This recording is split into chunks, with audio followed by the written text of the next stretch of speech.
A blessed day, my dear students!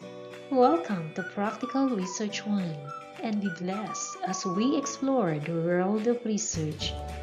This time, I will explain to you how to use the printed and electronic module in Practical Research 1.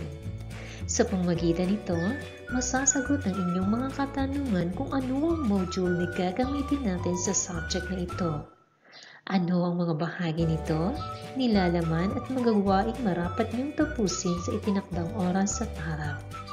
Kailan at saan ito ipamamahagi? Sino ang marapat kumuha?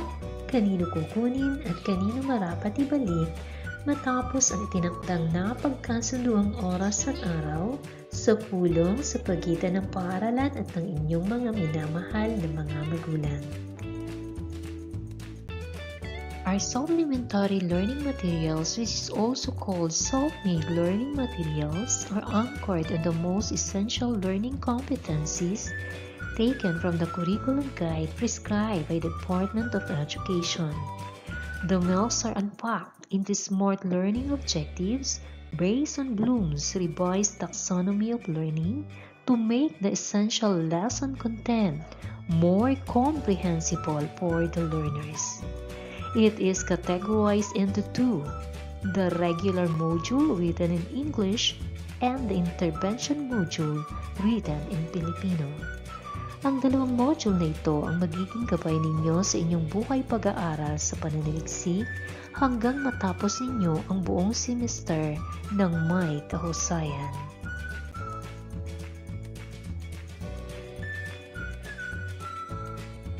These supplementary learning materials come into two forms, the electronic module and the printed module. The electronic module is intended for blended online learning for those students who have gadgets, good internet signal, and enough financial resources to sustain the necessary loads needed. On the other hand, the printed module is designed for the distance modular learning for those students living in remote areas without stable Wi-Fi connections, gadgets, and with limited resources. Ang mga module na ito ay idinisenyo upang abutin ang iba't ibang uri ng mga mag-aaral at mabigyan ng pantay na pagkakataon upang matuto anuman ang kanilang kalalagayan sa buhay. Ang kagawaran ng edukasyon at ang ating paaralan ay handa upang ipagkaloob ang inyong pang-edukasyong pangangailangan at tulungan kayong maging matagumpay sa inyong buhay pag-aaral para sa taong panuruan 2020-2021. This supplementary learning material is designed to address the learning needs of the lost, least, and the last among our students. We all know that not all are past learners. Therefore, we need to cater with balance the needs of the late bloomers as well, so that new students will be left behind in exploring and enjoying their experiential journey in research. Hindi lahat ng mga mag-aaral ay magaling sa wikang Ingles, kaya sinikap ko bilang inyong guro na gamitin ang ating wika, ang wikang Pilipino upang maging instrumento sa inyong buo at ganap na pag-unawa sa ating mga aralin. Sa pamamagitan nito, lahat ng technical terms na nakalahad sa wikang English sa regular module ay matutunan ninyo ng mas malinaw sa ating intervention module. Naniniwala ako ng ating wika ay may sapat na kakayahan upang iugnay tayo sa higit na masayang pag-aaral sa anumang asignaturang may kaugnayan sa pananaliksik. Sa gayon, ang mga mag-aaral tulad ng ating mga katutubo ay hindi na mahihirapan na unawain ang mga aralin mula sa wikang Ingles patungo sa wikang Pilipino at maiiugnay ito sa kanilang katutubong salita. Matutulungan rin ang mga mag-aaral na nakararanas ng kahirapan sa pagkaunawa ng mga salitang banyaga sa kanilang epektibong pag-aaral ng lahat ng nais nilang matutunan. The big question is, why do we need to prepare digital and printed modules, regular and intervention modules? The answers are very simple. This is to make the implementation of online and blended distance learning modalities or DLDM attainable and successful.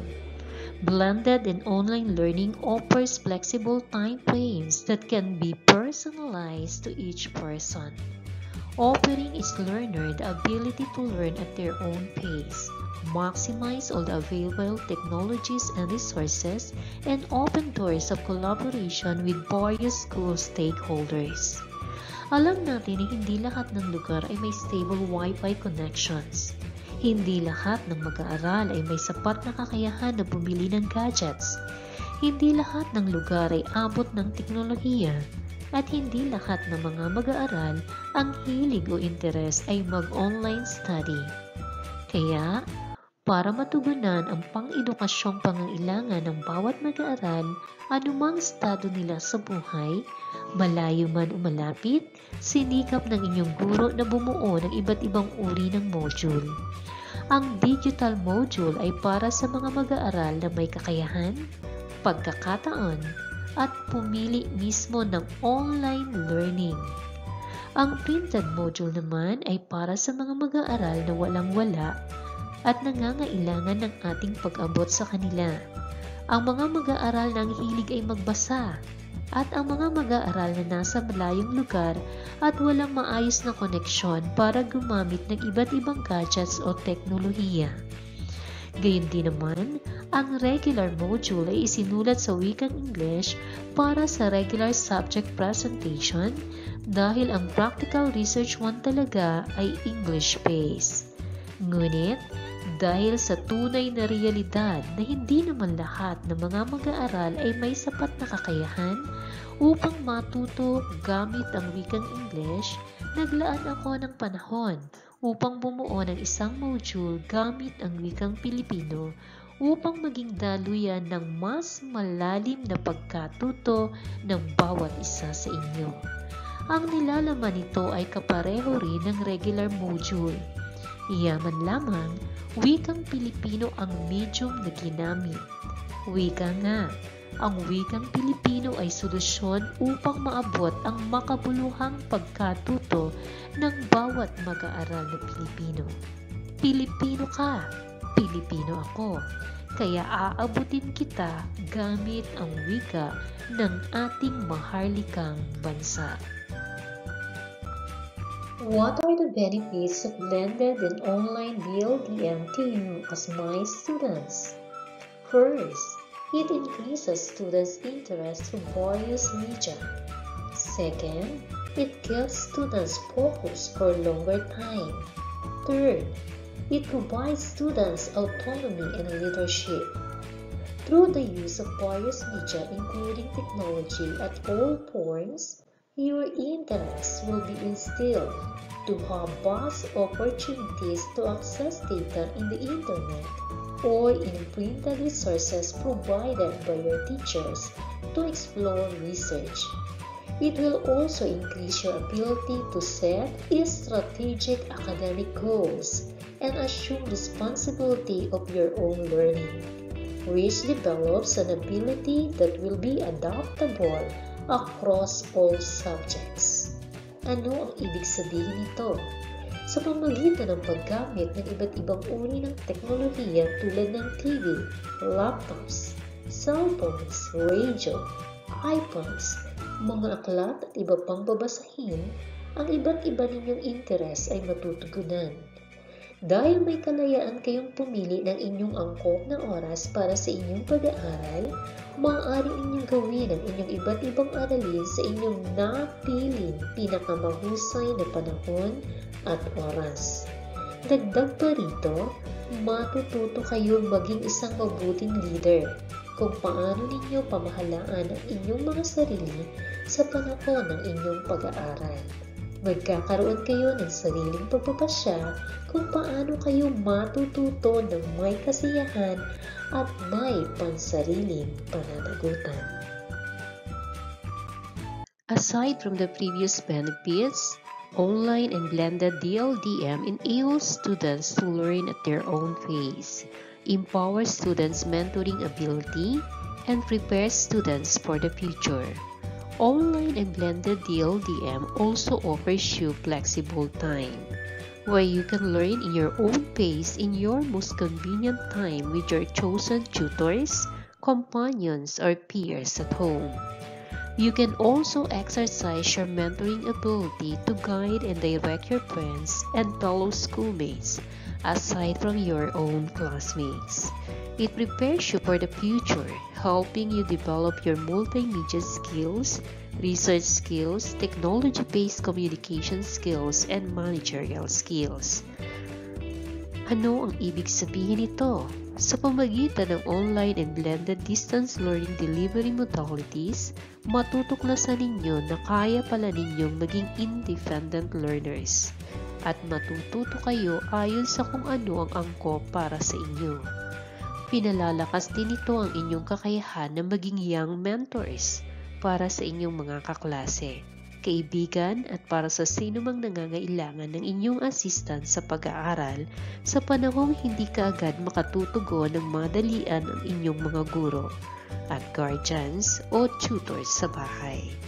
Kaya hindi naman ito ang nagbubukas sa inyo ng maraming oportunidad upang maunawaan ang tunay na mundo ng trabaho para sa inyong kinaharap, kung saan nahuhubog ang inyong kakayahan na gumamit ng iba't ibang media, kakayahan sa pananaliksik, online man o actual sa field, kakayahan sa paggamit ng makabagong teknolohiya sa pakikipag-ugnayan sa iba't ibang uri ng tao, at kakayahang mamahala una ng inyong mga sarili, ng mga resources, ng mga sitwasyon, at lumutas ng mga kaakibat na suliranin.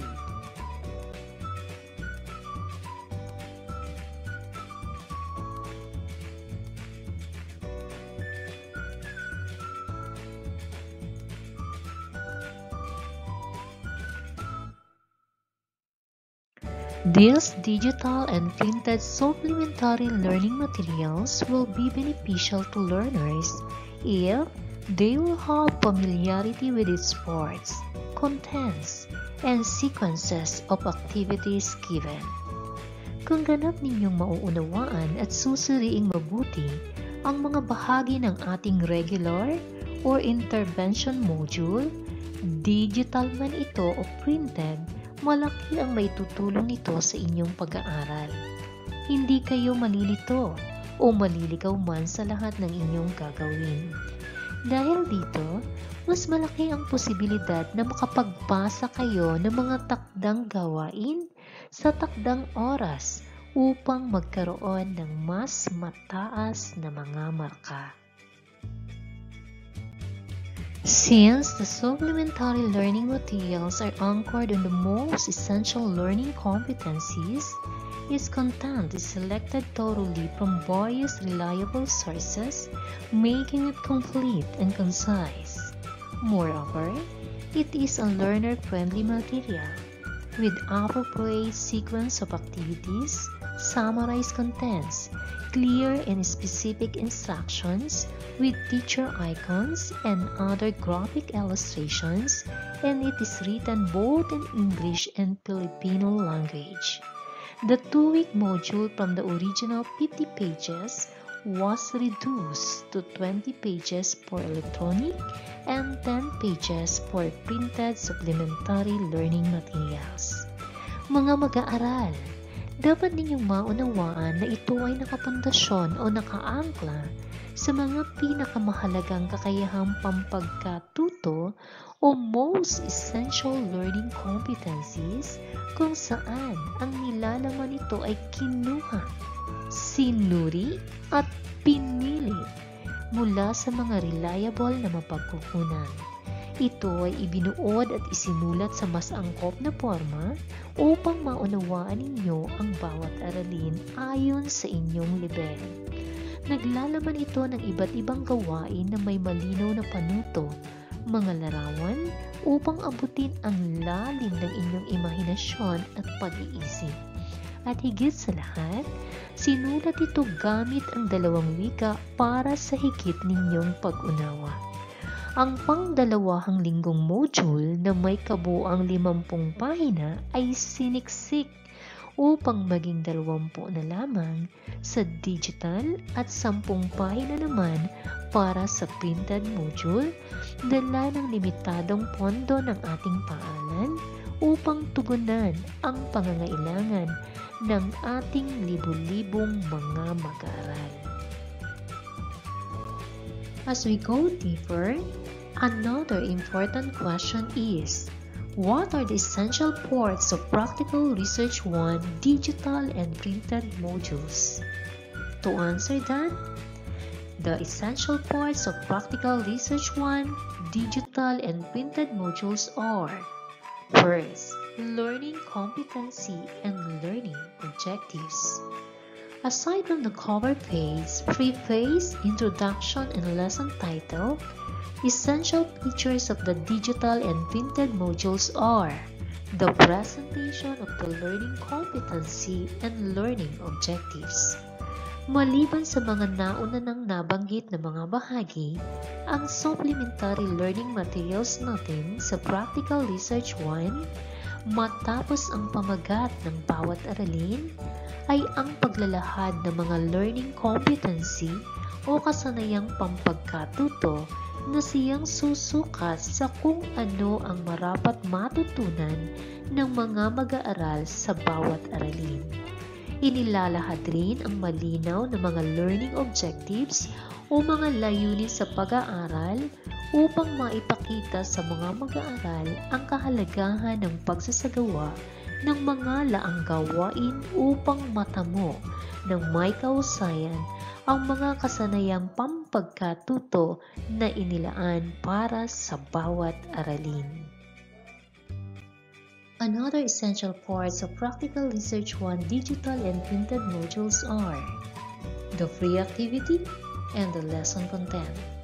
Free activities can only be found in the digital modules due to the limited budget of the school, but can be downloaded in every Google Classroom.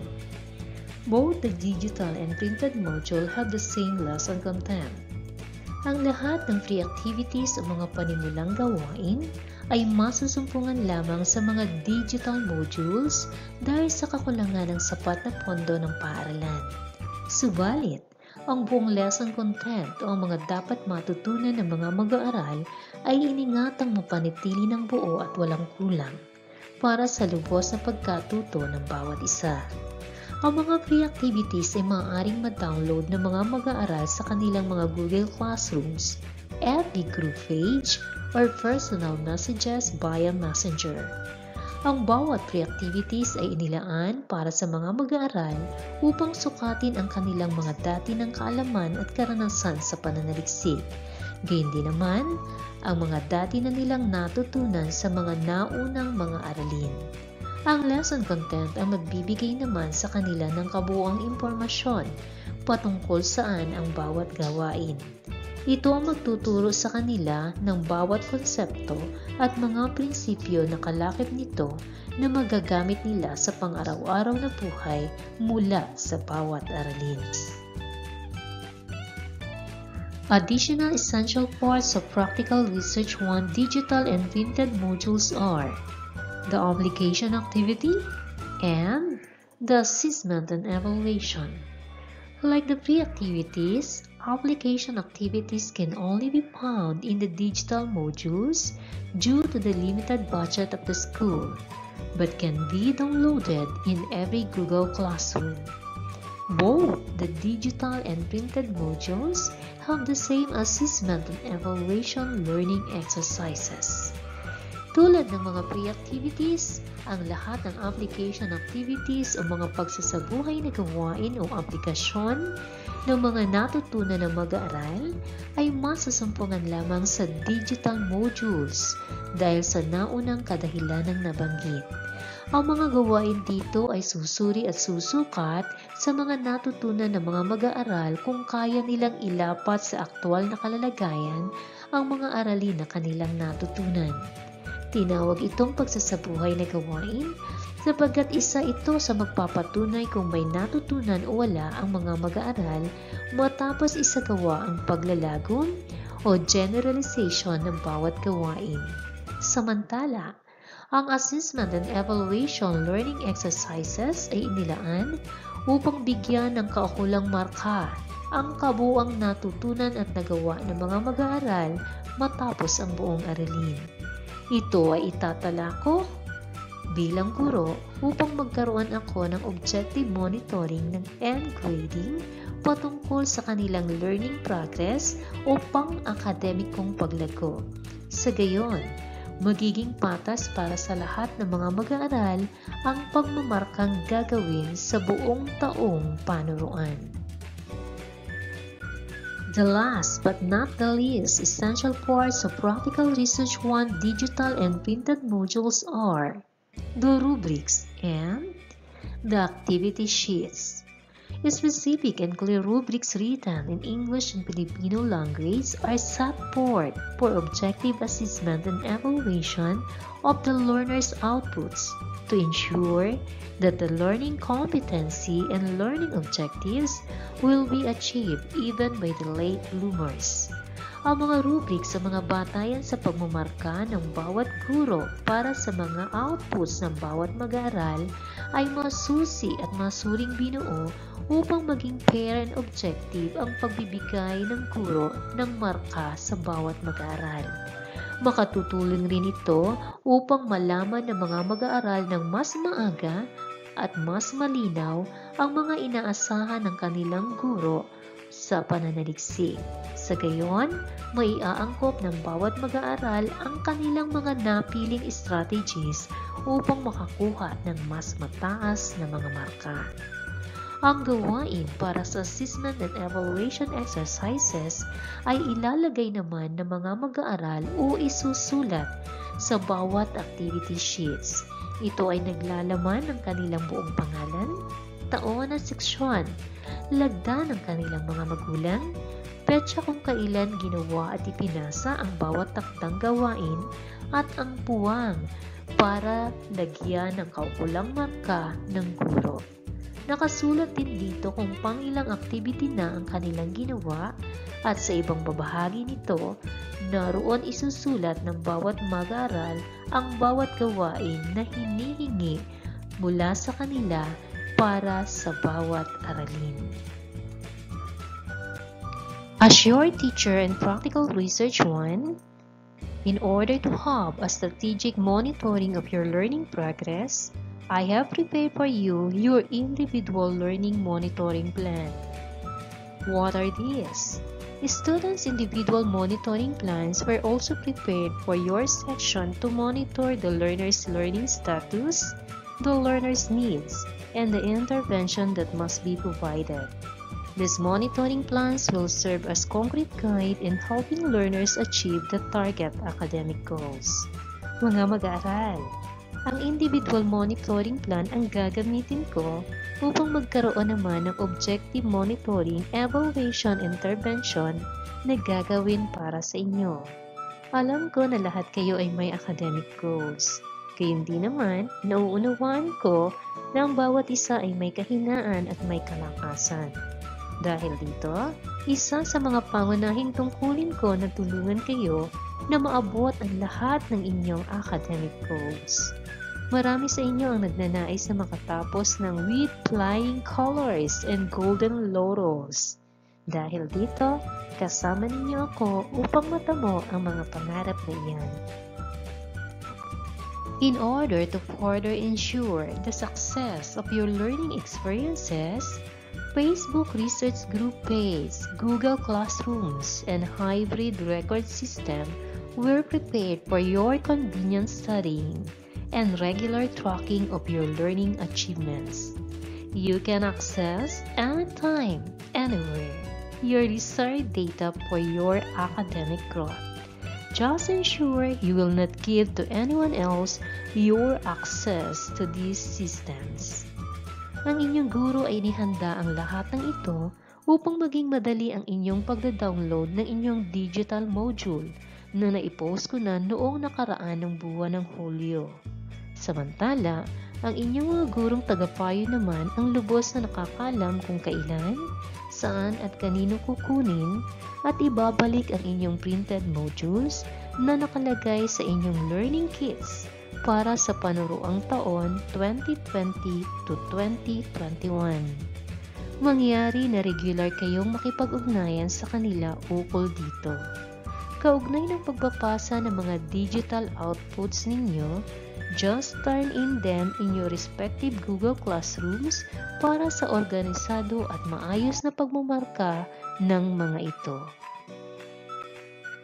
After presenting and explaining to you all the necessary facts you need to know how to use the digital and printed modules in Practical Research 1, we all know time is running and days are counting. My dear students, are you excited with our research class? Ako, ang inyong lingkod guro, ay handa na upang turuan kayo sa pananaliksik.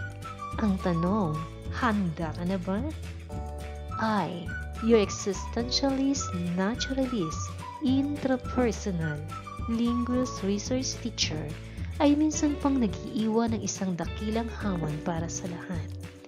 Only those who believe in the power of human mind can witness the evolution of inventions in their own hands.